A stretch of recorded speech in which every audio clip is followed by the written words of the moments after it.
Pilit ka mang pinapabagsak at pinagtutulungan ng mga pengklawan, dilaw at pula, kasama ang mga komunista. Sapagkat sila'y natatakot sa matuwid mong pamamahala, matitigil mga nakawan at siguradong sa kulungan ang kanilang kalalagyan.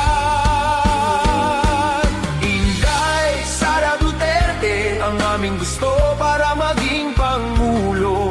Inday Sara Duterte ang aming gusto para sa totoong pagbabago. Gagawing ligtas ang bansa, korupsyon at droga mawawala.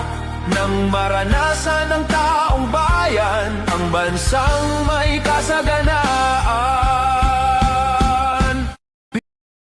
Pilit ka mang pinapabagsak at pinagtutulungan ng mga pengklawan, dilaw at pula, kasama ang mga komunista. Sapagkat sila'y natatakot sa matuwid mong pamamahala, matitigil mga nakawan at siguradong sa kulungan ang kanilang kalalagyan.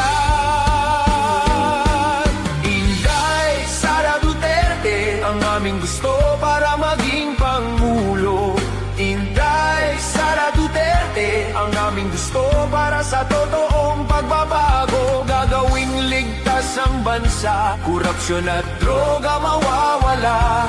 Nang maranasan ng taong bayan ang bansang may kasaganaan.